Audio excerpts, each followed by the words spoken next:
for the patients of the region. Question number 8, Chris Hipkins. Thank you very much, Mr Speaker. Mr Speaker, my question is to the Minister of Education. When was she first informed of problems with the Novopay system for the payment of teachers, and was she given a date for when the problems with the system would be solved? The Honourable Hekia Parata. Mr Speaker, as the member will know, given that it was his colleague, the Honourable Chris Carter, who approved the contract of Talent 2 to develop Novopay in 2008, it is the largest and one of the most complex pay systems in Australasia. I'm pleased to note that over 89,000 school staff have been paid at each of the last 2 pay cycles since Novopay went live. As with any new IT system, there have been some teething problems. I have been kept informed about how the system is performing since it went live. Mr Speaker, I appreciate the patience of school principals and payroll administrators as the new payroll system is rolled out. Point of order, Chris Hipkins. Mr Speaker, I appreciate that the Minister was trying to go at the Labour Party in her answer, but actually, could she now address the question? It's a primary question. I think I can assist the member. Indeed, the question didn't ask for all that information. The question asked when was the Minister first informed of problems with the system, and was she given a date when they might be remedied, and be helpful if that was answered. The Honourable Hekia Parata. Mr Speaker, 20 August. And as there are different problems in each of the pay cycle, each of those are being sought to be dealt with, so there is no fixed date. Supplementary question, Mr Speaker. Mr Speaker, can she give the 85,000 teaching and support staff relying on the Novopay system an assurance that they will receive their correct pay in the next pay round, and if not, why not? The Honourable Hekia Parata. Mr Speaker, it's actually 89,000 permanent teachers. Well, it attests to the complexity and size of the payroll. There are problems in each cycle, and Novopay team is working really hard to overcome them.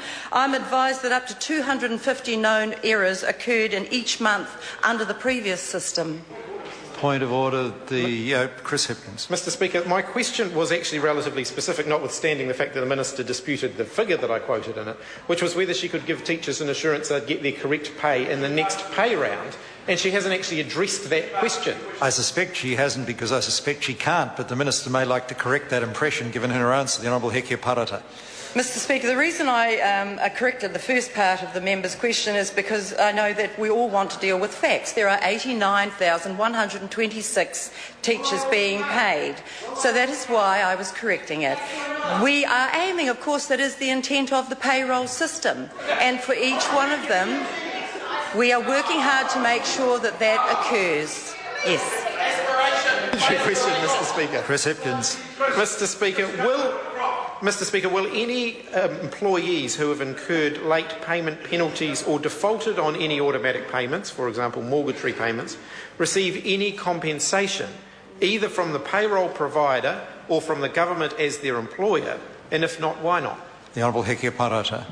Mr Speaker, my understanding is that in both of the last 2 pay cycles since the system went live, those who were not paid in the first run were paid within either 24 hours or arrangements were made with their schools.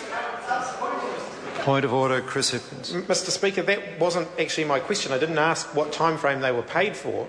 In fact, only a couple of hours difference can result in somebody defaulting on their payments. I asked whether somebody who has defaulted on their payment because they didn't get their pay on time will be compensated either by the payroll provider or by the government as their employer, and that matter hasn't been... That is indeed the question the member asked. I accept that absolutely, and maybe the Minister could answer that question, because the answer you gave wasn't to that question. The Honourable Hekia Parata. Mr Speaker, it is not my expectation that that would be the case, because arrangements have been made with each school in respect of the particular errors in each of the 2 pay cycles. Chris Hipkins. Question, Mr Speaker.